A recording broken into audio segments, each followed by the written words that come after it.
यो हो बहसको साथमा कामना सेवा विकास बैंक, प्रगतिको आधार कामना सेवासँगको कारोबार। Presenting Nepal's first family scooter with revolutionary i3S technology, Hero Destiny. Garima Vikas Bank. Access to all.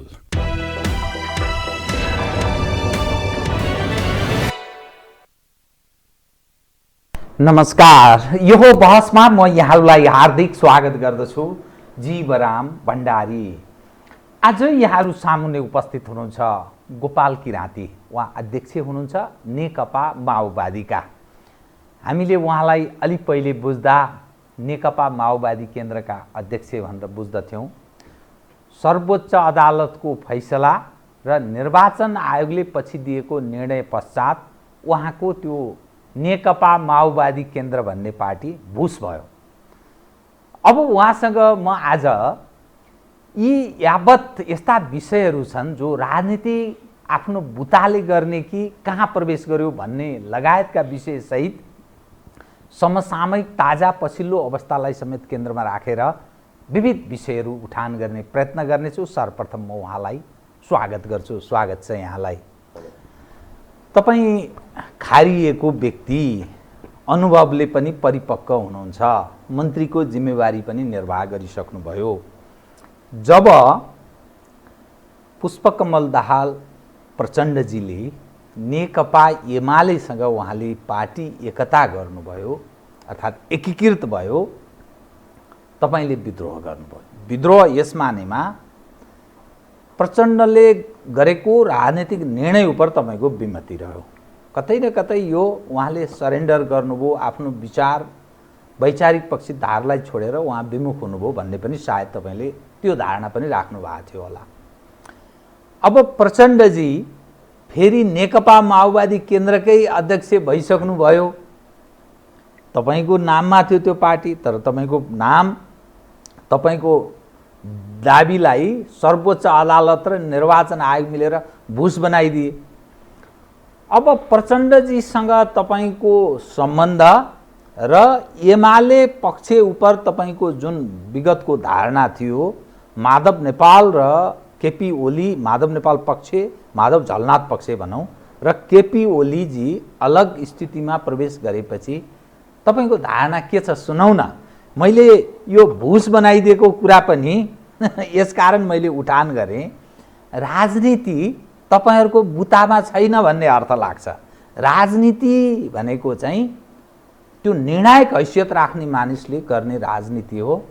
भलै विधिको शासन, अदालत, संविधान यावत विषय फुँदा जोडेर अनेकौँ भन्न त सकिन्छ, तर राजनीति अब तपाईहरूको हातमा रहेनछ भन्ने अर्थमा मैले बुझेँ। यसलाई अलिकति दर्शकलाई पनि बुझाउने गरेर स्पष्ट पारिदिनुहोस् कृपया। पहिलो कुरा त विचारधारामा माओवादको अडान र राजनीतिमा खड्गप्रसाद ओली प्रवृत्तिप्रतिको विद्रोह भावको कारण त्यो एकता नामको विलय जो हामीले भन्यौँ त्यहाँ प्रचण्डसँग हामी गएनौँ र हामीले पार्टी पुनर्गठन गऱ्यौँ। अहिले प्रचण्डहरूले त्यहाँ सङ्घर्ष त लड्नु भएको छ, सर्वोच्च अदालतको फैसला, त्यसपछि उहाँहरूको पुनरावलोकनको निवेदनलाई खारेजी गर्ने स्थितिसम्म पुग्दाखेरि 74 सालमा जो हामीले विश्लेषण गरेका थियौँ, अनुमान गरेका थियौँ ओली र प्रचण्डको सम्बन्ध सही हुने छैन भनेर त्यो पुष्टि भएको छ र प्रचण्डहरू पनि अन्ततः सडकमा आइपुग्नु भएको छ। यसमा हामीलाई खुसी नै लागेको छ कि हाम्रो विश्लेषण सही साबित भयो। दोस्रो, राज्य असाध्यै स्वेच्छाचारी बन्न पुगेको छ। सर्वोच्च अदालतले हामीमाथि सफेद अन्याय गरेको छ कि निर्वाचन आयोगमा नेकपा माओवादी केन्द्र हाम्रो अध्यक्षतामा दर्ता गरेर प्रमाणपत्र प्राप्त गरेर अहिले पनि त्यो प्रमाणपत्र मसँग छ, तर चाहिँ त्यो दर्ता खारेज गर्दै अब एमाले र अब पूर्व चाहिँ के भने प्रचण्डहरूको माओवादी केन्द्र यथावत रहेको र प्रचण्डलाई माओवादी केन्द्र जिम्मा लगाइएको परिस्थिति जो राज्यबाट थोपरियो त्यसप्रति हामीले खेद व्यक्त गरेका छौँ विज्ञप्ति मार्फत। यसमा निर्वाचन आयोगको खासै भूमिका छैन, दोष छैन र त्यो सर्वोच्च अदालतको फैसला अनुसार नाम परिवर्तन गरी विवरण पठाउनु भनेर पत्र लेखिएको आधारमा हामीले नाम परिवर्तन गऱ्यौँ। बैठक मैले यसमा अलिकति तपाईँलाई इन्टरप्ट गरेँ।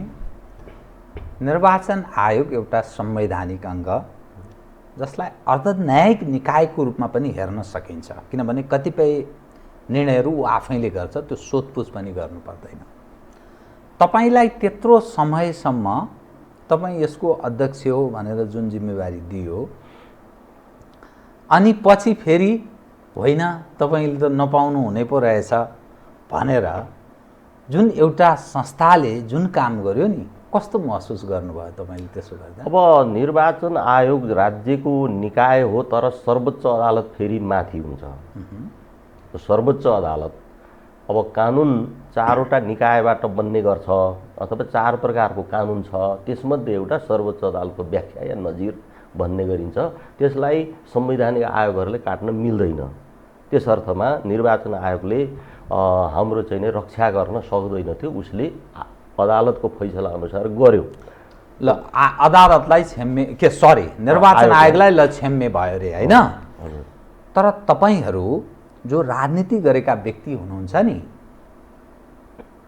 त्यो हिजोका दिनमा पनि अदालत, न्यायालय, संविधान, ऐन कानुन भनेर बसेको भए अनि 62-63मा यो परिवर्तन हुन्थ्यो, अनि सर्वोच्चले त्यो भन्दियो, निर्वाचन आयोगले त्यो भन्दियो, अनि त्यसकारण हामीले लुरुक्क मान्यौँ भनेपछि त तपाईँहरू त कस्तो हुनुभएछ अब भने बाघबाट सियालमा रूपान्तरित हुनुभएछ। तपाईँहरूको अब कुनै तपाईँहरूबाट परिवर्तन पनि हुँदैन।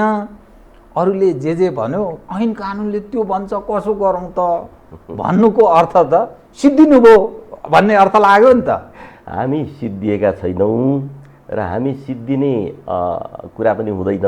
सिद्धिएको होइन, त्यही चिसो पानीले नहुने त्यसो पनि होइन। अन्तिममा अहिले हामी देशको संविधान, नियम कानुन पालना गर्ने नीतिमा छौँ र तपाईँले जो 62-63 10 वर्षको जनयुद्ध मधेस आन्दोलन सम्झाउनु भयो, त्यो दिन आउँदैछ।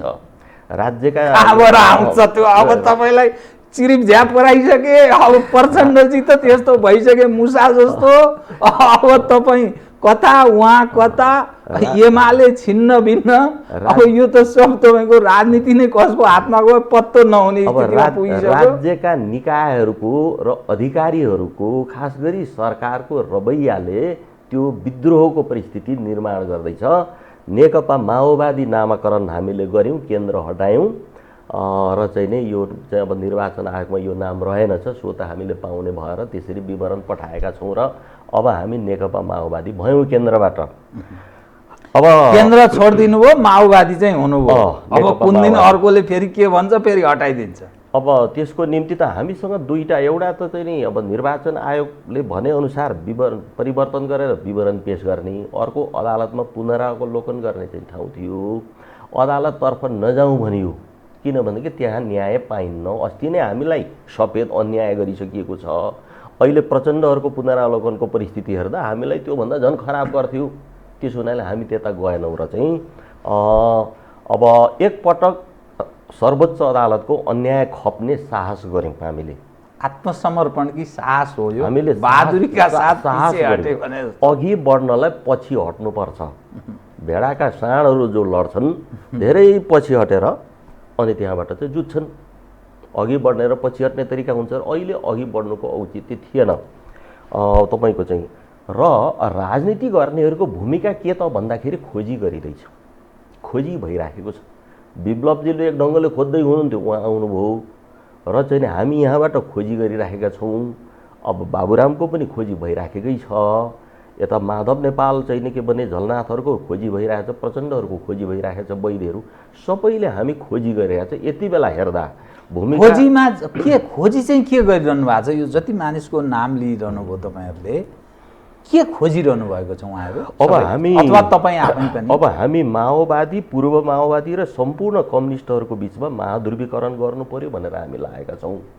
अब कम्युनिस्टको नाममा फेरि यो देशमा आन्दोलन हुने, जनताले साथ दिने पत्याउँछन् र? हुन्छ।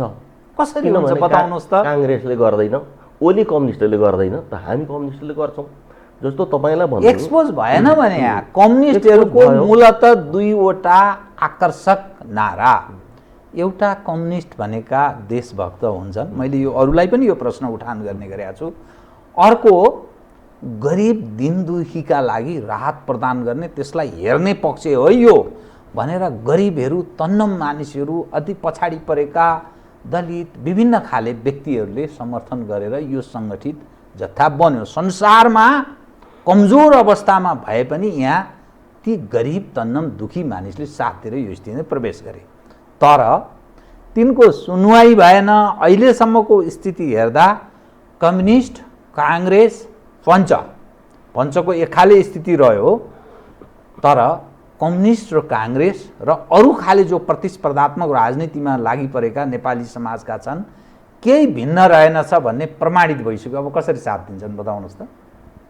ओली प्रवृत्तिले जो कम्युनिस्टको झन्डा बोकेको छ त्यो चाहिँ पतनको दिशामा छ, यसमा हामी नै भनिराखेका छौँ।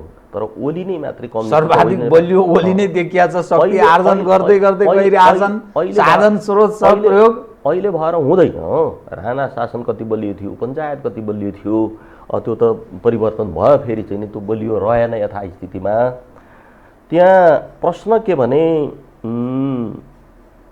हामी नेकपा माओवादी देशभक्त शक्ति हौँ, त्यसैले हामी यो खोजी गरिराखेका छौँ, यो प्रयास गरिराखेका छौँ सुगौली सन्धिको वस्तुनिष्ठ समीक्षा गर्नुपर्छ र टिस्टा काङ्गडा फिर्ता आन्दोलनको मुद्दा उठान गर्नुपर्छ, राष्ट्रिय क्रान्ति सम्पन्न गर्नुपर्छ। राष्ट्रिय क्रान्ति नेपालमा भएको छैन। राष्ट्रिय क्रान्ति सम्पन्न गरेर मात्र नेपालमा चाहिँ लोकतन्त्र, समाजवाद जे हो त्यो हामी हासिल गर्न सक्छौँ, राष्ट्रियता, देशभक्तितर्फ। यता हामी माघ महिनादेखि झापाबाट हामीले सुरु गरेका छौँ मजदुर, किसान तथा सुकुम्बासी जागरण अभियान। हामी त्यो गरिरहेका छौँ, गाउँ गाउँ गइराखेका छौँ। किन भन्दाखेरि मजदुर, किसान र सुकुम्बासी नै सबैभन्दा उत्पीडित वर्ग, ठुलो जनसङ्ख्या छ। र हामीले के नीति बनायौँ भने यो मजदुर, किसान र पुँजीपतिको जनसङ्ख्याको आधारमा के भने सांसद चुन्ने व्यवस्था गर्नु पर्यो। समाजवादी निर्वाचन प्रणाली त्यसलाई भन्नु पर्यो। 20% मजदुर छ नेपालमा, 20% सांसद चाहिँ मजदुरबाट हुनु पर्यो, 65% किसान छ, 65% सांसद चाहिँ किसान हुनु पर्यो, बाँकी रह्यो 15% पुँजीपतिबाट किसान हुनु, के भनेदेखि प्रतिनिधित्व हुनु पर्यो। मजदुर, किसान, पुँजीपतिको जनसङ्ख्याको आधारमा प्रतिनिधि सभा बन्नु पर्यो। त्यसले चाहिँ नि नेपालमा समाजवाद हासिल गर्न सकिन्छ। र यो उद्देश्य त्यसमा के पार्टी लड्ने कि पार्टी नै लड्ने अनि नेताले हुक गरेर तान्ने? पार्टी लड्छन्, किनभने बहुदल त मास्नु भएन। यो बहुदलीय प्रणालीभित्र बहुवर्गीय प्रणाली विकास गर्नु पर्यो।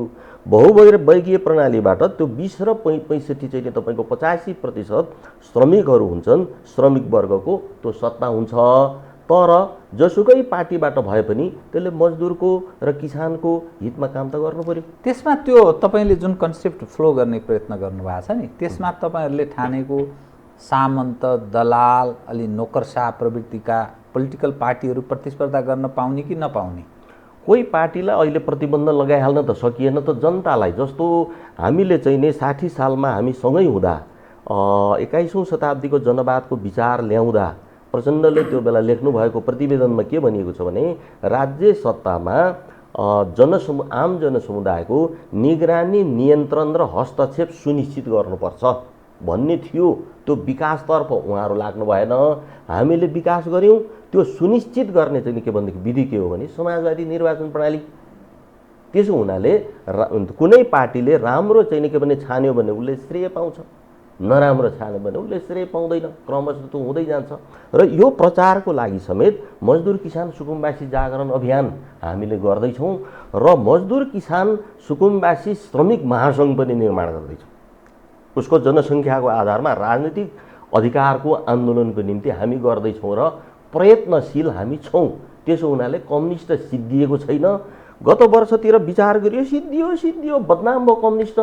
मैले धेरै विचार गरियो, सिद्धिने भइयो त भन्दाखेरि कहाँ पुग्यो भने नेपाली समाजको जातीय, क्षेत्रीय, भौगोलिक, सामाजिक, भाषिक यो विभिन्न प्रकारको जो अन्तर्विरोध छ यो अन्तर्विरोध हल नभएसम्म नेपालमा कम्युनिस्ट अन्तर्विरोध रहेसम्म खेल्न पाइराखिन्छ, राजनीतिमा सुगम भइरहन्छ, त्यसोभन्दा पनि खेल्न पाइन्छ भने कम्युनिस्ट सिद्धिँदैन।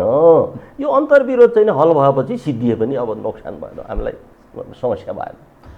तर जुन स्थिति नेपालको देखा पर्दैछ नि, मानिसहरू अलि सचेत पनि हुँदैछन्, अलि बुझ्ने पनि थालेका छन्, बुझ्ने हैसियत पनि राख्न थालेका छन्।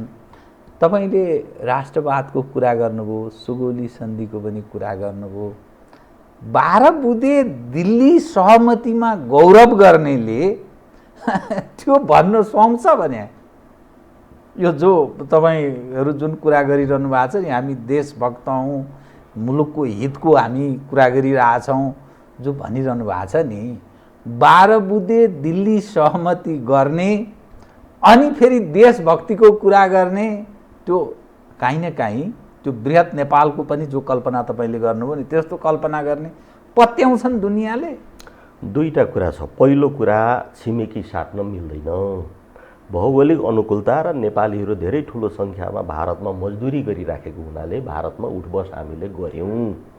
अब त्यो 12 बुँदे गर्दाखेरि चाहिँ नि के कसरी गरियो प्रचण्ड बाबुराम जान्नुहुन्छ। भित्र केही चाहिँ भएको छ भने हामीलाई थाहा छैन। बैठकमा हामीलाई भनिएको र अहिलेसम्म आएका दस्तावेजहरूको आधारमा त्यो सही थियो कि 12 बुँदे चाहिँ नि दिल्लीमा गर्न माओवादीले खोजेको होइन। गिरिजाप्रसाद कोइरालालाई रोल्पा बोलाइएको हो, उहाँ आउन तयार हुनु भएन कि म आउँदाखेरि झन् चाहिँ नि संवेदनशीलता बढ्छ, क्षति हुन्छ, बरु म बिरामी भनेर दिल्ली आउँछु, तपाईँ पनि आउनुहोस् गिरिजाले भन्नुभयो अनि उहाँ गरियो भन्ने हो। र तर प्रणब मुखर्जी त्यसबेला मन्त्री हुनुहुन्थ्यो, उहाँ पछि भारतको राष्ट्रपति पनि हुनुभयो। उहाँले सार्वजनिकमा भन्नुभयो हामीले नै माओवादीहरूलाई मिलाइदियौँ, नेपालमा परिवर्तनलाई उहाँले सार्वजनिकमा बोल्नु। मिलाइदिने भन्दा पनि उहाँहरूले चाहिँ नि अब त्यसमा अब मौन रहनुभयो भन्ने लाग्छ कि उहाँहरूलाई के फाइदा भने नेपालको माओवादीलाई चाहिँ यो प्रक्रियामा ल्याउन पाइयो भने भारतको माओवादीलाई पनि यो प्रक्रियामा ल्याउन पाइन्थ्यो, देखाएर कि मनमोहन सिंहको पालामा चाहिँ भारतको माओवादी राष्ट्रिय चाहिँ के भनेदेखि चुनौती, सुरक्षा चुनौती भन्ने प्रचारहरू थिए। त्यसको निम्ति अब उहाँहरूले आफ्नो स्वार्थको लागि के गर्नुभयो र आफ्नो स्वार्थमा प्रयोग गर्नको लागि के भनिराख्नु भएको छ, त्यो त गिरिजाप्रसाद कोइरालालाई नै चाहिँ तपाईँको नम्बर 1 को राष्ट्रघाती भन्नु पर्यो जो बितिसक्नुभयो। उहाँले त्यसो गरेको होइन भनेर हामी ठान्छौँ। र नेपालमा गणतन्त्र ल्याउँदा परिवर्तन ल्याउँदाखेरि भारतको चाहिँ नि समर्थन हुन्छ भनेदेखि चाहिँ त्यसमा चाहिँ समर्थन नगर भन्ने कुरा हुँदैन। अब तपाईँलाई म अहिलेको ताजा स्थितिमै म फेरि प्रवेश गराउँछु कि जुन परिवर्तन जसमा तपाईँ गौरव गरिरहनु भएको छ नि, जुन अहिलेको राजनीतिक घटना या दुर्घटना जे भन्नुहोस् जे घट्दैछ, जसरी कम्युनिस्टहरू छिन्न भिन्न भएका छन्, एमाले पनि विभाजित भएको छ, माओवादी प्रारम्भको माओवादी 4-5 टुक्रा भएको छ र कम्युनिस्टहरू अब एक हुने सम्भावना क्षीण भएर गएको छ, जो आफूलाई कम्युनिस्ट दाबी गर्छन्। अनि नेपालको आन्तरिक राजनीतिमा निर्णायक हैसियत यहाँ देखिएका राजनीतिक पक्षहरूले गुमाएको अर्थ लाग्छ। अहिले नै तपाईँ सोध्नुहोस् शेरबहादुर देउवालाई, प्रमुख प्रतिपक्षी दलको नेता, या केपी शर्मा ओलीलाई सोध्नुहोस्, या झलनाथ खनाललाई, या माधव नेपाल, या प्रचण्डलाई सोध्नुहोस्, अहिले देखिएका यी ठुला टाउके नेता, या बाबुराम नै भन्नुहोस् या महन्त ठाकुर नै भन्नुहोस्, अब कसरी अघि बढ्ला यो राजनीति भनौँ भने हेरौँ न दक्षिणले के गर्छ। कुनै मैले ठट्टाको रूपमा भने होइन, मैसँग अन्तरङ्ग कुरा गर्दा ती यी सरोकारवाला व्यक्तिहरू अन्तरङ्ग बन्द कोठामा चुकुल लाएर त्यही भन्छन्। अनि अथवा उत्तर र दक्षिणले के म्यानेज गर्छ हेरौँ न, अब हेरौँ न। अनि यो तपाईँहरूले के राजनीति गरे बताउनुहोस् त। यो ठिक हो। अघि 12 बुँदेको सन्दर्भ मेरो एउटा बाँकी थियो, अन्तर्निर्भर सम्बन्धहरू छन्, परनिर्भर गर्नु हुँदैन। अब 100% आत्मनिर्भर पनि यो अहिलेको दुनियाँमा सम्भव हुँदैन, अन्तर्निर्भर सम्बन्धहरू हुन्छन्। अब जो तपाईँले भन्नुभयो सुगौली सन्धिको उत्कर्षतिर जान खोजिँदैछ त भन्ने हो। सुगौली सन्धि सन् 1816 को जो भयो त्यसलाई हामीले कसरी बुझ्छौँ भने त्यसले 3वटा खराबी गर्यो। नम्बर 1, नेपालको राष्ट्रिय आत्मनिर्णयको अधिकार कुण्ठित गर्यो, जो अहिले अन्तर्कुन्तरमा त्यसो भनिन्छ भने त्यो राष्ट्रिय आत्मनिर्णयको अधिकार कुण्ठित गरिएको उत्कर्ष हो। दोस्रो, निश्चित समुदायका युवाहरूलाई 200 वर्षदेखि भाडाको सिपाही बनाइयो। तेस्रो, टिस्टा र काङ्गडा उतापट्टिको नेपालको भूमि अङ्ग्रेजलाई चाहिँ नि सुम्पने काम भयो। तर 1947 मा अङ्ग्रेज त गयो, अहिलेको भारत त अङ्ग्रेज होइन, त्यो त स्वतन्त्र भारत हो। र त्यो सुगौली सन्धि गर्ने, 1950 को सन्धि गर्ने राजा र राणाको नेपाल पनि होइन, गणतन्त्र नेपाल हो। त्यसो हुनाले स्वतन्त्र भारत र गणतन्त्र नेपालको बिचमा एउटा चाहिँ के भनेदेखि सम्मानजनक आधारमा वस्तुनिष्ठ समीक्षाद्वारा नयाँ सन्धि गर्नुपर्छ, जसले चीन भारत नेपालको सबैको चाहिँ नि त्रिदेशीय हित गरोस् भन्ने हाम्रो पार्टी चाहन्छ। त त्यसो गर्दाखेरि चाहिँ अब त्यसको निम्ति यो पनि फुट्यो उस पनि फुट्यो। के हो भन्दाखेरि चाहिँ नेपाली राजनीति, नेपाली समाजको राजनीतिमा चाहिँ 10 वर्षको जनयुद्ध, 19 दिनको जनआन्दोलन, त्यसपछिका थुप्रै आन्दोलनहरूले जो माग गरेका त त्यसले झकझक्याएको छ। त्यो झकझक्याएर चाहिँ के हो भनेदेखि ठुलो शल्यक्रिया चलिराखेको छ। यो पार्टी फुट्नु, त्यो पार्टी फुट्नु, अब कसैको भरोसा नहुनु, त्यो भयो कि देशै डुब्नु पर्यो, होइन भने यो शल्यक्रिया सफल हुनु पर्यो। शल्यक्रिया गर्ने डाक्टरको जरुरी छ। त्यो देशभक्त डाक्टर, त्यो लोकतान्त्रिक डाक्टर, प्रगतिशील अग्रगामी डाक्टर चाहिन्छ र हामी त्यसको खोजीमा छौँ। अन्यल भयो नि त, यत्रो परिवर्तन ल्याइयो भनियो, अब राजनीतिका लागि हिजो भनेको हो नि त, होइन? अब राजनीतिक लडाइँ गर्नु जरुरी छैन, राजनीतिक हिसाबले पूर्ण परिवर्तन भयो। अब यस्तो हामीले संविधान बनायौँ, 70-80 वर्षदेखिको नेपालीको सपना थियो, त्यो संविधान सभाबाट मानौ दाल भात खानु पर्दैन, त्यो संविधान सभाबाट ल्याइयो भने अनि त्यसपछि सबै पुरा हुन्छ।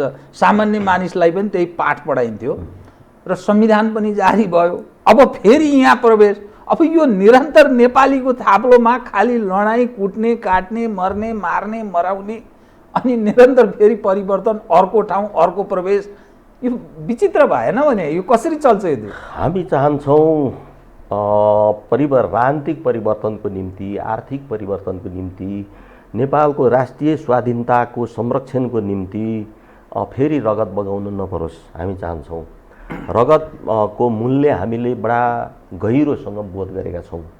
मलाई के बोध भयो, अब रगत नबगाइकन परिवर्तन सम्भव छ त? जुन ठाउँमा हामी प्रवेश गरेका छौँ त्यहाँ सकभर त्यहाँ पुग्न नपरोस् भन्ने त्यो मूल्य यसरी बोध गरिएको छ कि युद्धले मानिसको, बाँचेका मानिसको अन्तस्करण जगाउँछ, चेतना जगाउँछ कि मृत्युको क्षणमा पुगेर बच्नु हो। त्यसले चेतना जगाउँछ, अन्तस्करण जागरुक तुल्याउँछ। त्यो फाइदाको पक्ष हो। एकातिर भने मार्मिक शब्द प्रयोग गर्नु तपाईले, युद्धले अर्को, मैले बोध गरेको, अनुभव गरेको, युद्धले अर्को नकारात्मक के काम गर्छ भन्नु होला भने प्रतिभाहरूको हत्या गर्छ। प्रतिभाहरूको हत्या गर्छ। जो प्रतिभाशाली छ ऊ लड्ने कुरा भयो, ऊ इमान्दार हुने कुरा भयो, ऊ डट्ने कुरा भयो, उही मारिने कुरा भयो अगाडि परेपछि। र युद्धको त्यो नकारात्मक पक्ष, यो सकारात्मक पक्ष। हाम्रो देशमा हामीले हाम्रो पुस्तामा धेरै ठुलो युद्ध लड्यौँ, अर्को लड्न नपरोस्, शान्तिपूर्ण ढङ्गले गर्न पाइयोस् भन्ने अब कामना हो। तर फेरि एकजना मार्क्सवादी कार्यकर्ता हुनुको नाताले वर्ग सङ्घर्षको सिद्धान्त, बल प्रयोगको सिद्धान्त त फेरि छोड्न हुँदैन। त्यो छोडेपछि मार्क्सवादी रहिँदैन। अब वर्ग सङ्घर्षको बल प्रयोगको सिद्धान्त चाहिँ नि छोड्नु हुँदैन भनेर खुकुरी लिएर, तरवार लिएर दौडिनुपर्छ भन्ने पनि होइन। त्यो वस्तुस्थिति, सापेक्षता। त त्यसो हुनाले शान्तिपूर्ण ढङ्गले, जस्तो हामी मजदुरको के भनेदेखि जनसङ्ख्याको आधारमा अधिकारको लागि मजदुर जगाउने, किसानको जनसङ्ख्याको आधारमा मजदुर किसान त्यसरी जगाउन सक्यौँ भनेदेखि यही प्रक्रियाबाट परिवर्तन गर्न सकिएला कि भन्ने आशा ग्यारेन्टी होइन। जस्तो ह्युगो चाभेज चाहिँ को नेतृत्वमा एक ढङ्गको भेनेजुएलामा समाजवाद अभ्यास गरियो। त्यसो हुनाले म बढी दिमाग चाहिँ नि त्यो भेनेजुएलाको दस्तावेजहरूप्रति, प्रकाशनहरूप्रति म केन्द्रित गरिराखेको छु कि निर्वाचनद्वारा समाजवाद कसरी। त यसो गर्दा अन्यल भनेर जो भन्नुभयो यो त लगातार चलिरहन्छ।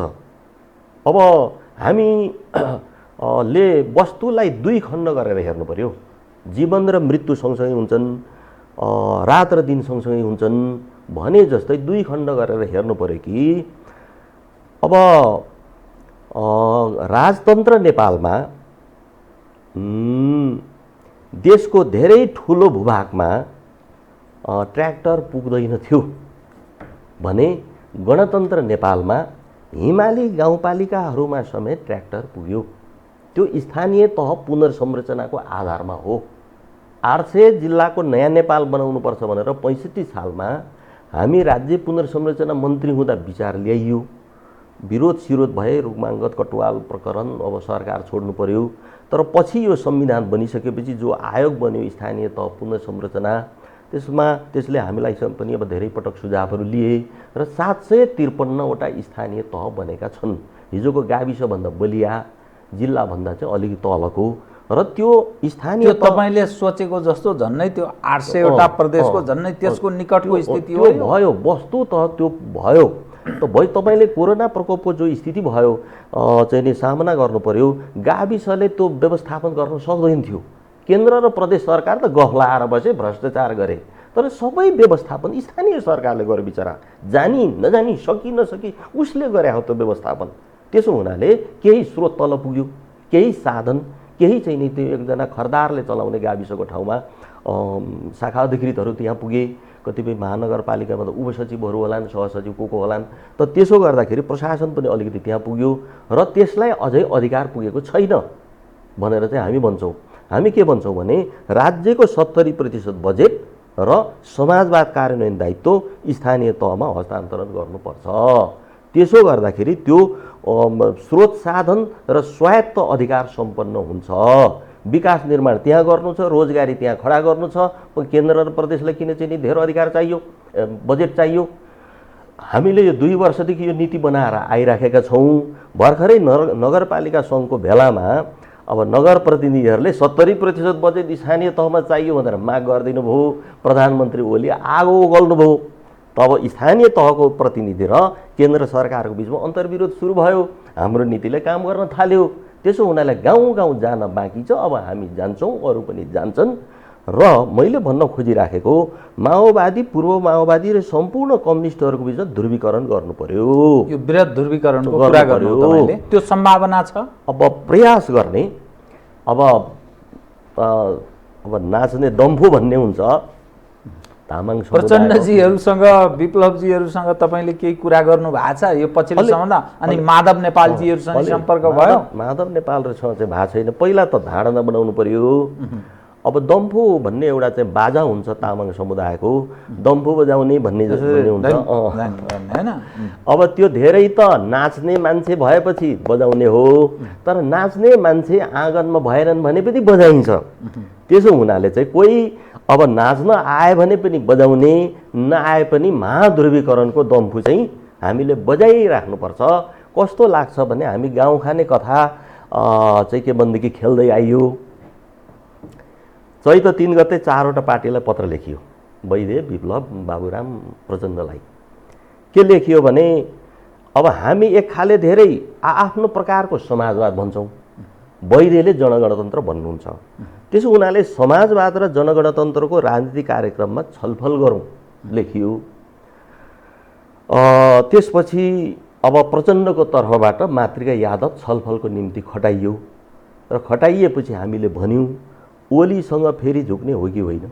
मातृकाजीलाई सोधियो, नझुक्ने होइन, प्रधानमन्त्री र अध्यक्ष एउटा पाए भने त फेरि कसो हो भन्दा अब हुँदै भन्नुभयो। धरती टेकेर राजनीति गर्ने कि आकाश टेकेर, मातृका यादवलाई सोधियो। अब त हैरान परिएको छ, धरती टेकेर। यो नेताहरूलाई अब ओलीसँग सहयात्रा हुँदैन, हार्काइयो भन्ने मातृकाजीको थियो। अनि धरती टेकेर गर्नु पर्यो। तेस्रो के भने समाजवादको स्पष्ट खाका बनाउने कि नबनाउने, यो 3वटा हाम्रो प्रश्न छ। 3वटा प्रश्नमा तपाईँहरू सकारात्मक हुनुभयो भने छलफल गर्न सकिन्छ भनेर यसो छलफल गरिराखिएको छ। त त्यसो गर्दाखेरि जारी छ छलफल जारी छ। त्यसो गर्दा मैले भन्दै थिएँ गाउँ खाने कथामा यो महिना यता जब हामीले पत्र लेख्यौँ अनि हामी छलफल गरिराखेका छौँ अनौपचारिक, कि अब कस्तो अनुभव भएको छ भने गाउँ खाने कथामा जनतालाई मनपर्ने, नेतालाई मन नपर्ने के हो भनेर सोध्यो भने त्यसको जवाफ हुनेछ कम्युनिस्टहरू बिचको ध्रुवीकरण। यस्तो गाह्रो छ, तर जनतालाई चाहिँ मन पर्ने, नेतालाई मन नपर्ने त त्यसो त्यो हुनाले के कारणले मन नपरेको अथवा किन नेपालका कम्युनिस्टहरू छिन्न भिन्न छन्, विभाजित छन्, दर्जनौं छन् पार्टी? किन? कम्युनिस्ट हुन नसकेर, कि कुनै तागतले प्रयोग गरिरहेछ? त्यसो पनि हुनसक्छ। कम्युनिस्ट हुन सजिलो छैन, गाह्रो छ। तर मेरो निम्ति चाहिँ के भनेदेखि धन कमाउन गाह्रो हुन्छ। अब धन नकमाएपछि सर्वहारा हुन्छ, अब धन कमाउनु पर्दैन, कमाउनु नपरेपछि त्यो चाहिँ सजिलो हुन्छ। सर्वहारा मेरो निम्ति चाहिँ सजिलो, तर जीवन व्यवहार चाहिँ फेरि कठिनाइ हुन्छ। त त्यसो गर्दाखेरि कसैले चलखेल गरेको पनि हुन्छ। त सच्चा कम्युनिस्ट हुन नसक्नुको परिणाम यो दर्जनौं टुक्रामा विभाजित भइएको हो। यो के भनेदेखि चाहिँ एकता, सङ्घर्ष, रूपान्तरण, केन्द्रीकरण, विकेन्द्रीकरण भने जस्तै अघि नै भनियो ठुलो अपरेसन चलिराखेको छ। यसले नयाँ चाहिँ के भनेदेखि क्रान्तिकारी शक्ति निर्माण गर्छ। तपाईले दुईटा विषयलाई अलिकति म उठान गरेँ। एउटा विकास गाउँ गाउँमा पुगेको कुरा गर्नुभयो होइन, बाटाहरू बने, सडकहरू बन्दैछन् भन्नुभयो। तर कतिपय मानिस के भन्छन् भने त्यो गाउँमा जो विकास पुग्यो, जुन सडक गयो, खनियो भन्छन् नि, त्यो चाहिँ ध्वंस हुँदैछ।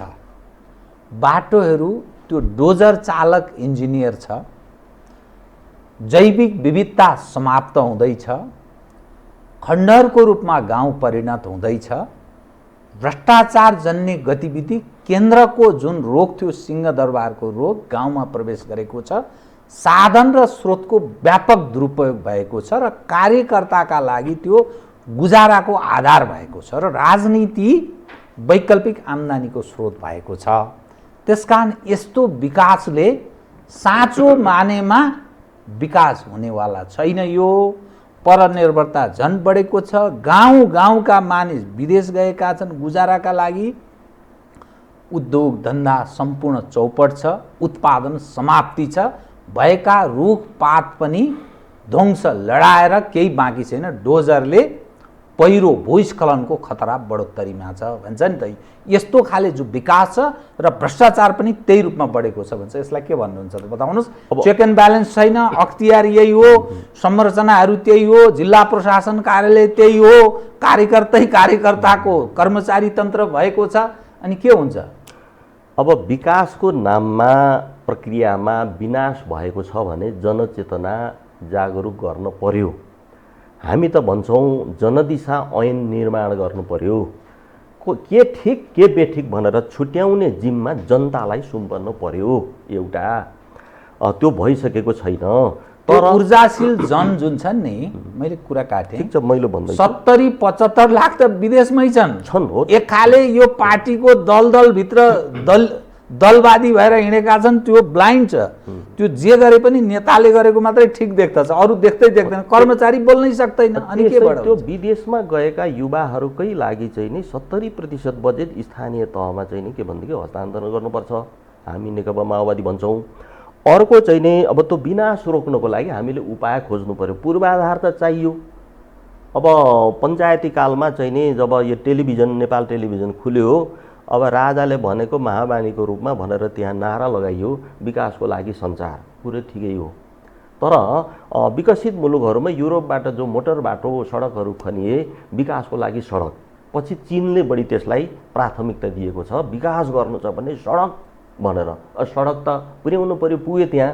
अब त्यहाँ अनियमितता भएका छन्, भ्रष्टाचार भएका छन् भने राज्यको निकाय छ, त्यसले छानबिन गर्नुपर्छ र कारबाही गर्नुपर्छ। अब त्यहाँकाले भ्रष्टाचार गरे भनेदेखि सिंहदरबारकोले मात्रै गर्न पाउनुपर्छ भन्ने त रहेन। भ्रष्टाचारको विस्तार भयो, त्यो एकमुष्ट पारेर त्यसलाई ओहोलमा चाहिने के भनेदेखि भोलि हालौँला कुनै दिन, त्यो दिन आउँछ, ल्याइन्छ। अब अर्को रह्यो तपाईँको चाहिँ यो सुगौली सन्धिसँगै जोडिन्छ कि यो वैदेशिक रोजगारीको अब नियति कि त्यो बेला सैनिक रूपमा चाहिँ नि पठाइयो, पछि गैर सैनिक रूपमा पठाउने गरिएको छ र त्यसलाई चाहिँ तपाईँको 70% बजेट स्थानीय तहमा हामीले खर्च गरौँ, हस्तान्तरण गरौँ। स्थानीय तहमा हामीले के गरौँ त? हाम्रो नीति भने त्यहाँको 1/3 33% नागरिकलाई सामुदायिक प्रहरीमा भर्ना गरौँ, सङ्गठित गरौँ र त्यो स्थानीय सामुदायिक प्रहरीलाई 3वटा विभागमा चाहिँ नि विन्यास गरौँ। सुरक्षा विभाग थोरै त्यहाँ खर्च हुन्छ जनशक्ति, अनि विकास निर्माण तथा उत्पादन विभाग त्यहाँ धेरै खर्च हुन्छ। अर्को के भनेदेखि जनसेवा विभाग भइसकेपछि कति पुग्छ 10,000 5,000 15-20,000 रुपियाँ रोजगारी त्यहाँ स्थानीय तहमा। देशको चाहिँ नि हामी 3 करोड छौँ भने 1 करोड नागरिकलाई हामी व्यवस्थापन रोजगारीको गर्न सक्छौँ। यतिले पुग्दैन, म धेरै कमाउन चाहन्छु भनेर विदेश जान चाहन्छन् भने त्यसलाई पनि स्वतन्त्रता दिने काम हुन्छ। र अहिले चाहिँ तपाईँको चाहिँ राज्यको त्यो नीति पहल कदमी छैन र हामी गर्दैछौँ। त स्थानीय विकासका लागि ती व्यक्तिहरूलाई प्रयोग गर्ने कुरा सङ्गठित ढङ्गले भन्नुभयो। अब तपाईँले अर्को एउटा विषय भेनेजुएलाको कुरा गर्नु, ह्युगो चावेज। अहिले यतिखेर भेनेजुएला विश्वबाट अलि अलग भएको जस्तो पनि देखा पर्छ। त्यहाँ बेरोजगारी सङ्ख्या पनि धेरै बढेर गएको छ र मानिसहरू विस्थापित हुने क्रममा छन् र त्यहाँको मुद्रा खोसेलाको रूपमा रूपान्तरित भएको छ।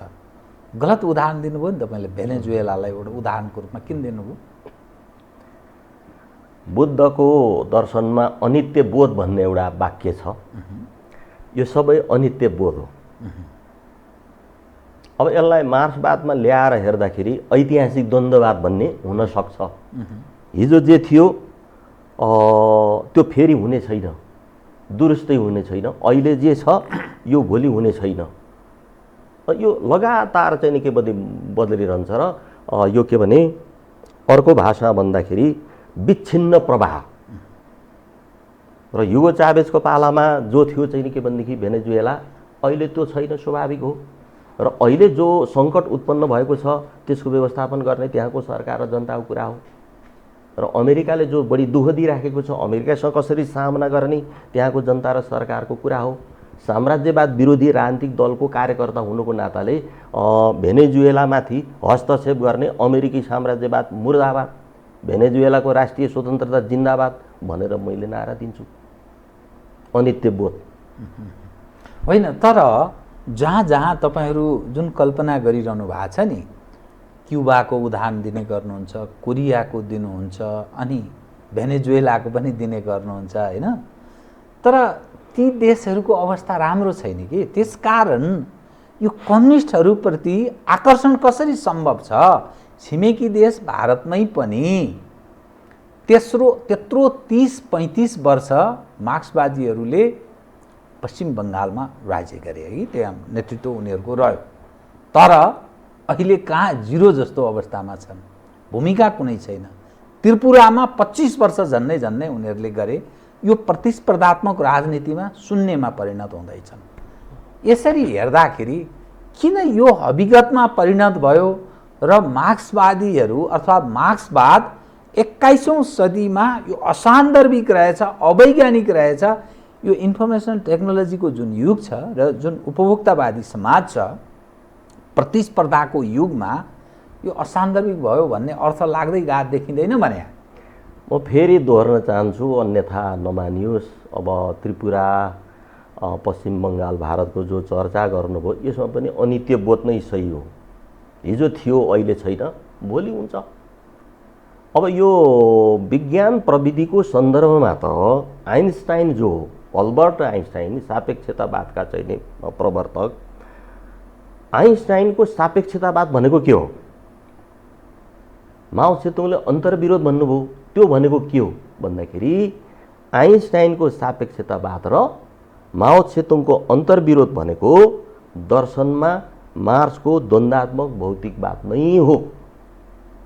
कार्ल मार्क्स र फ्रेडरिक एङ्गल्सद्वारा द्वन्द्वात्मक भौतिकवादी विश्व दृष्टिकोण निर्माण नभएको भए आइन्स्टाइनको सापेक्षतावाद सम्भव थिएन।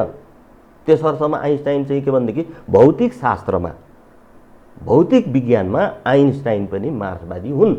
समाजको निम्ति चाहिँ उनी भएनन् र त्यसैको आधारमा चाहिँ पछि गएर स्टेफन हकिङ भर्खरै 2 वर्ष पहिला उहाँको निधन भयो। स्टेफन हकिङ ब्रह्माण्ड विज्ञान समयको इतिहास लेख्नुभयो। त्यसैले चाहिँ तपाईँको अब यहाँ कम्युनिस्टहरू पछाडि परे त्यत्रो माथि गएर पनि भन्दाखेरि मार्क्स एङ्गेल्स पछिका कम्युनिस्टहरूले कमजोरी गरे, बदमासी पनि गरे, अत्याचार पनि गरे। त्यो के हो भने कम्युनिस्टले क्रान्ति गर्नुपर्छ, परिवर्तनको लागि क्रान्ति गर्नुपर्छ।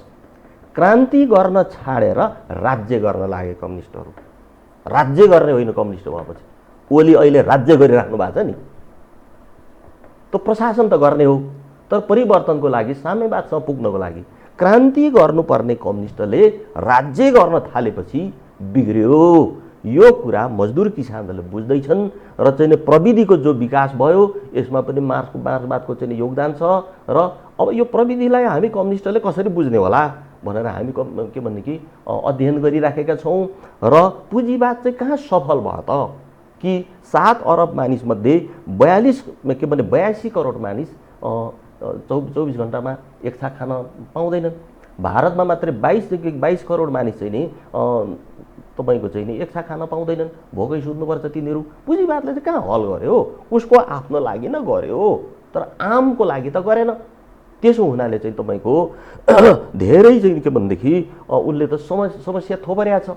भूमण्डलीकरण भनेर उसको स्वार्थमा जस्तो एमसिसीको जो सवाल छ, अमेरिकीहरू के भन्छन् अरे नेपालको भूरान्तिलाई भन्दाखेरि चाहिँ यो हाई भ्यालु रियल इस्टेट, यहाँको जनतासँग मतलब हुने कुरा भएन। चीन र भारतको बिचमा तिब्बतसँग जोडिएको नेपाल अनि हाई भ्यालु रियल इस्टेटमा नै धेरै दाम पर्ने खरिद बिक्रीको जग्गा हो नेपाल। ऊ त त्यसरी हेर्छ। त उसको त्यो देखाइ जो साम्राज्यवादी पुँजीवादी छ, नेपाली देशभक्तहरूको हितमा कसरी भएन त दृष्टिकोणमै अन्तर छ। मैले धेरै वर्ष पहिला सुनेको तर भर्खरै मैले पढेँ यो युवल नोह हरारीको चाहिँ सेपियन्स पुस्तक, बडा घगडाम तर सारा तत्त्वमा त्यो पुँजीवादी इतिहास मजदुर किसानको रहेन, त्यो पुँजीवादी इतिहास रहेछ। र एक विश्व साम्राज्यवादको चाहिँ नि अवधारणा त्यसमा निहित छ।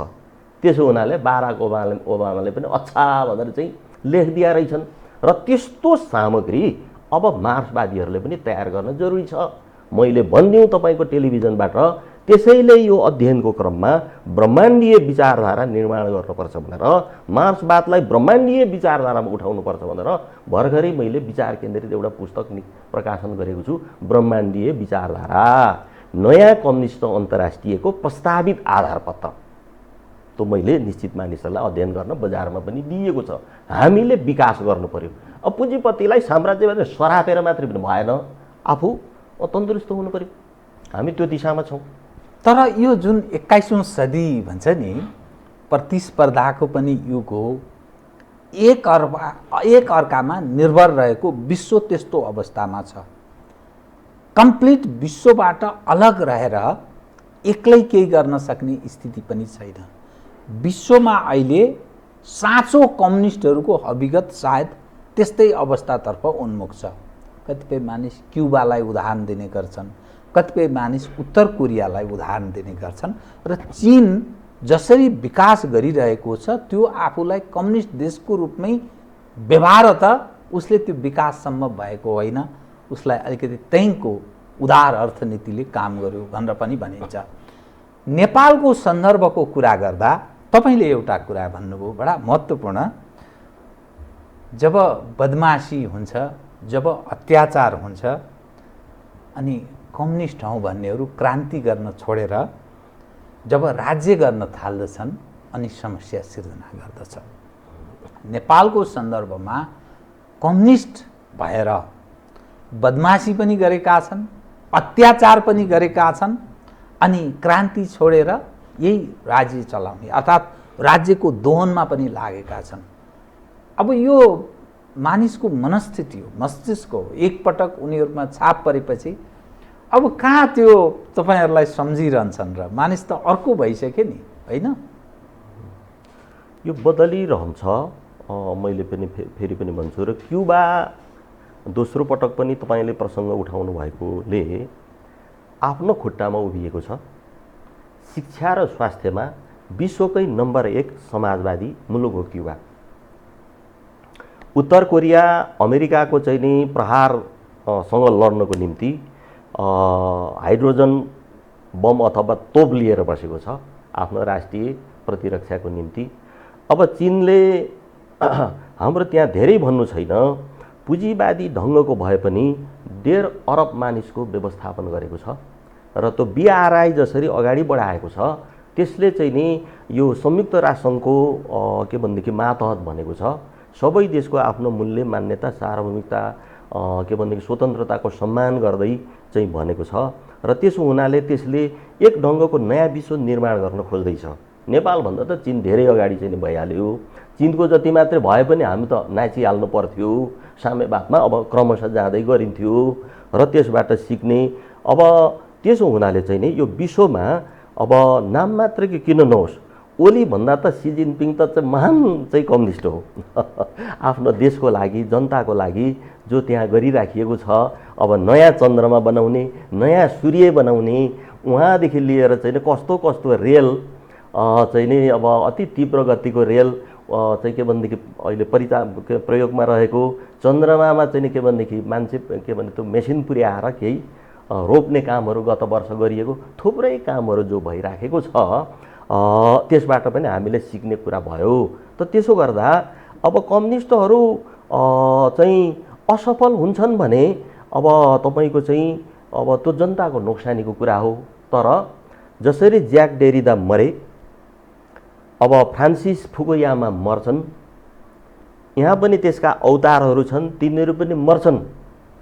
अनि मार्क्स, लेनिन, माओ त्से-तुङ जन्मन्छन्, चेकोबेरा, किम इल सुङ, हो ची मिन चाहिँ फिडेल क्यास्ट्रो, चारु मजुमदार जन्मन्छन्।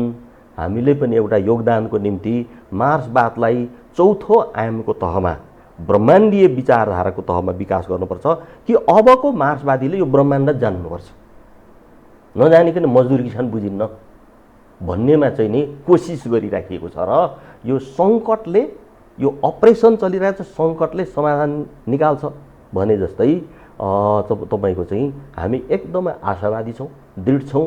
हामी नसक्ने भयौँ, राज्य सत्ता नपाउने भयौँ भनेर साम्राज्यवादसँग हामी घुँडा टेक्दैनौँ। त म फेरि दोहोर्न चाहन्छु, कम्युनिस्ट हुनु भनेको क्रान्ति गर्नु हो। माओ त्से-तुङले निरन्तर क्रान्तिको सिद्धान्त दिनुभयो, तर हाम्रै साथीहरू पनि क्रान्ति छाडेर राज्य गर्न लागे। राज्य गर्ने होइन, क्रान्ति गर्ने हो। त राज्य सत्तामा पुग्दा त काम गर्ने हो क्रान्तिको लागि। त्यसो हुँदा राज्य गर्नेतिर होइन, क्रान्ति गर्नेतिर कम्युनिस्टहरूलाई अब के भनेदेखि चाहिँ मार्ग प्रशस्त गर्नुपर्छ। हामी त्यो मिहिन कोसिस गरिराखेका छौँ। म कार्यक्रमको ठिक अन्त्यतिर आएँ कि एक विषय चाहिँ बताइदिनुहोस्। जुन अभाव जस्तो देखिन्छ र कतै न कतै त्यो निर्णायक हैसियत राजनीति गर्ने मानिसले गुमाउँछ नि, त्यो गुमाएपछि त्यो अहिले के हो किम कर्तव्य विमूढ जस्तो कता जाने, के गर्ने, अन्योलको जुन नेपालको राजनीतिक अवस्था छ नि, कहीँ न कहीँ त्यो भ्याकुम क्रिएट भयो। के चिजको कारणले यस्तो स्थिति सिर्जना भयो भनेर हेर्दा तपाईहरू जस्तो मार्क्सवादमा विश्वास गर्ने, असल मार्क्सिस्ट हौँ भनेर दाबी गर्ने मानिसहरू के चिजका कारण यस्तो यो अन्योल र त्यो खालीपन हुन्छ नि, निर्णायक हैसियत नेपालीहरू गर्छन् त, नेपालीलाई नेतृत्व गर्ने नेताहरू निर्णायक हैसियतमा छन् त भन्ने जुन प्रश्न उठिरहेको छ नि, त्यो के कारण हो जस्तो लाग्छ तपाईँलाई? के भएको यो? हिजो जनयुद्ध जनआन्दोलनले जे माग गरेको थियो त्यसले पूर्णता प्राप्त नगर्नुले जनता सङ्कटमा धकेलिए। राजनीतिक क्रान्तिले पूर्णता पाएन। हामी त संविधान सभामा अब के भनेदेखि असहमति 10 बुँदे असहमति दर्ज गरेर उपलब्धि र कमजोरी सहितको संविधान भनेर आएका हौँ। त अब त्यसको व्यवस्थापन गर्नको निम्ति ओली तन्त्र दक्षिणपन्थी चरम चाहिँ नि फाँसीवादी दिशामा जाँदैछ, त्योसँग लड्नुपर्छ र त्यो ओली तन्त्रको विरुद्ध लड्नको निम्ति हामी प्रचण्ड र बाबुरामलाई सहयोग गर्छौँ। बाबुराम त अर्को बाटोमा हिँडिसके अनि कम्युनिस्टको नामै गणतन्त्र कम्युनिस्टै भइराख्नु परेन, पूर्व माओवादी हो र चाहिँ नि गणतन्त्रको रक्षा, यो संविधानको रक्षाको निम्ति प्रचण्ड र बाबुरामलाई हामी सहयोग गर्छौँ र हाम्रो बिचमा हामी मोर्चा बनाएर अगाडि बढ्न चाहन्छौँ। मोर्चा बनाएर अगाडि बढाउँ। प्रचण्डजीसँग यस हदमा, बाबुरामजीसँगै यस तहमा कुरा भएको छ? कुरा भइराखेको छ। अनि ओलीजीले चाहिँ कहाँनिर त्यहाँ गणतन्त्र समाप्त पार्न लाग्नुभयो भन्ने तपाईँलाई लाग्यो? र उहाँ पनि त गणतन्त्रको संस्थागत विकास यो उपलब्धिलाई समाप्त पार्न त अर्को पक्ष लाग्यो भनिरहनु भएको छ त। लाग्छ तपाईँलाई त्यस्तो के ओलीजीहरू चाहिँ के अरू के राजाहरूसँग मिलेर अरू काङ्ग्रेससँग मिलेर अर्को एउटा व्यापक अर्को खाले ध्रुवीकृत भएर जाने अनि तपाईँहरू अर्को ढङ्गले देश समग्रमा दुई ध्रुवमा विभाजित हुने स्थितिमा हो यो? हाम्रो लागि ओलीसँगको एकता स्वीकार्य भएन त प्रचण्डहरूको लागि त भयो। गणतन्त्रको निम्ति लडेको प्रचण्डलाई यति साह्रो अपमानित गर्न मिल्छ? त्यही चाहिँ नि के भनेदेखि दुई मध्ये एउटा पद चाहिँ छोडिदेऊ यति नै भनेको थिए। आफ्नो पार्टीमा त्यो त सल्लाह गर्न पाउने कुरा भइहाल्यो कि प्रधानमन्त्री छोड कि चाहिँ अध्यक्ष छोडिदेऊ, तिम्रो प्रशासन भएन, भ्रष्टाचारहरू तमाम भए, कोरोनाको व्यवस्थापन हुन सकेन भनेर चाहिँ त्यति धेरै अपमान रसातलमा गणतन्त्रको निम्ति लडेको प्रचण्डलाई रसातलमा पुर्याउँदाखेरि आनन्द मानेर रमाएर बस्ने ओली गणतन्त्रवादी हुन सक्छन्? सक्दैनन्। जेसुकै भए पनि मैले भन्दै आएको हामी एक ठाउँमा छैनौँ, तर ओलीसँग रहेको प्रचण्ड र ओलीसँग पछि सम्झौताहीन सङ्घर्ष गरिरहेको प्रचण्डमा फेरि अन्तर छ। त ओलीसँग सम्झौताहीन के भनेदेखि सङ्घर्ष लडिरहेको प्रचण्डलाई चाहिँ फेरि हामीले मोर्चागत रूपमा सहयोग गर्नुपर्छ, समर्थन गर्नुपर्छ, अनि मात्रै देश र चाहिँ नि यो गणतन्त्रको रक्षा हुन सक्छ र हामी अगाडि बढ्न सक्छौँ। त्यसो हुनाले सङ्घीय लोकतान्त्रिक गणतन्त्र भन्न नहुने, नेपाल मात्रै भन्नुपर्ने त्यो के भनेदेखि चाहिँ नि मन्त्री परिषदको निर्णय तमाम छन्। उहाँलाई यो गणतन्त्र पचेको छैन। के ल्याउन खोजिरहनु भएको छ ओलीजी चाहिँ? अब सकेसम्म त आफ्नै फाँसीवादी दक्षिणपन्थी के भनेदेखि चाहिँ नि अब यो के भने धर्म कर्मवाला शासन व्यवस्था अब सक्नुहुन्न भनेदेखि चाहिँ नि अब राजतन्त्र ओलीको अन्तिम तृष्णा त्यो हो, त्यही देखिन्छ, त्यो दिशातर्फ त्यही देखिन्छ। त्यसो हुनाले चाहिँ नि तपाईँको उहाँले सही काम गरिराख्नु भएको छैन। ओलीले जो ठुलो मौका प्राप्त गर्नु थियो, प्रचण्डको चाहिँ नि 10 वर्षको जनयुद्धको नेता, जनमुक्ति सेनाको सर्वोच्च कमान्डर, गणतन्त्र नेपालको प्रथम प्रधानमन्त्री, प्रचण्डको नेता हुनु भनेको त ठुलो अवसर हो ओलीको निम्ति। हाम्रो निम्ति गलत थियो सैद्धान्तिक रूपले, वैचारिक रूपले त मौका गुमाउनु भयो। उहाँले माधव नेपाल, झलनाथ र चाहिँ प्रचण्डलाई मैले ठिक पारेँ भनेर रमाउँदै त हुँदो हो, तर कुनै पुस्तकमा मैले पढेको थिएँ यसरी एउटा चोर औँलाले अरूलाई नताक, किन एउटा औँलाले अरूलाई ताक्छौ, तीनवटा औँलाले तिमीलाई नै ताकिराखेको हुन्छ भने जस्तो ओलीलाई चाहिँ 5वटा औँलाले ताकिरहेछ। उहाँको पनि भविष्य सुरक्षित छैन। त्यसो हुनाले चाहिँ नि ओली तन्त्र विरुद्ध लड्नको निम्ति विप्लवजीलाई पनि हामी अपिल गर्छौँ, वैद्यलाई पनि अपिल गर्छौँ र ओली तन्त्रको चाहिँ नि के भनेदेखि कोपभाजनमा नपर्न विप्लवजीलाई हामी हार्दिक सुझाव गर्छौँ। त्यो कोपभाजनको शिकार भयो विप्लवजी? अब त्यही ओली तन्त्रले प्रतिबन्ध लगायो, उहाँका नेताहरूको चाहिँ हत्या गरायो। उहाँ चाहिँ नि ओलीसँग मिलेर सार्वजनिक गर्नुभयो, सरकार भन्ने होला त्यो केही समय पर्खँदा वरपर हुन्थ्यो होला। अर्को चाहिँ नि यो पत्रकार महासङ्घमा गठबन्धन अरे भन्ने सुनिन्छ, त्यो तत्कालको लागि हो कि दीर्घकाल के हो? त्यसो हुनाले त्यो भावजनमा नपर्दा राम्रो, किनभने हाम्रो मित्र शक्ति हो विप्लवजी। त यसो गर्दाखेरि चाहिँ के भनौँ भने हामीले हात उठाएको होइन, हात उठाउने कुरा भएन। जनयुद्ध जनआन्दोलनले प्रचण्डलाई एउटा व्यक्तित्व बनाइदियो। यो चाहिँ ओलीसँग उहाँको सङ्घर्ष परेपछिको हाम्रो विश्लेषण, एउटा व्यक्तित्व बनाइदियो। त्यो व्यक्तित्वको चाहिँ नि देश र जनताको पक्षमा हितमा सदुपयोग कसरी गर्ने त भनेर हामी अध्ययन गरिराखेका छौँ। त्यसको निम्ति प्रचण्डले पनि धरतीमा खुट्टा टेक्नु पर्यो, समाजवादको स्पष्ट खाका बनाएर हिँड्नु पर्यो। यहाँ त्यो के भनेदेखि अभिजातसँग यही समय चाहिँ उहाँले धरतीमा खुट्टा टेक्नु भएन प्रचण्डजीले। नटेक्नुको परिणाम न हो चाहिँ नि तपाईँको एमालेकरणमा उहाँ जानुभयो, त्यो त असफल भयो। त त्यसो हुनाले चाहिँ समाजवादको स्पष्ट खाका बनाउनु पर्यो। उहाँले भाषण गर्नुभएको सुनियो, अब म काठमाडौँ छोड्छु, गाउँ गाउँ जान्छु, ठिक छ, हामी मिलेर संयुक्त मोर्चा, कार्यगत मोर्चा बनाऊ, मजदुर किसान सुकुम्बासीको घर घर जाउँ। प्रचण्ड कमरेडलाई पनि लामो समयपछि कमरेड प्रयोग गरौँ ओली प्रवृत्तिसँग लड्नको निम्ति हामी नेकपा माओवादीको तर्फबाट अपिल गर्छौँ, जनता जगाउँ कि इतिहासको निर्माता मार्क्सवाद अनुसार इतिहासको निर्माता जनसमुदाय हो। यस अनुसार तपाईँहरूको आगामी कार्यक्रम तय हुँदैछ, यसरी बुझ्नुपर्ने भयो। हस्, धन्यवाद। आदरणीय दर्शकवृन्द, उहाँ हुनुहुन्थ्यो गोपाल किराँती, नेकपा माओवादीका अध्यक्ष। समसामयिक विषयलाई केन्द्रमा राखेर गरिएको कुराकानी। म सहित मेरो सम्पूर्ण युनिटलाई कार्यक्रमबाट बिदा दिनुहोस्, तर यो हो टेलिभिजन हेर्दै रहनुहोला। नमस्कार।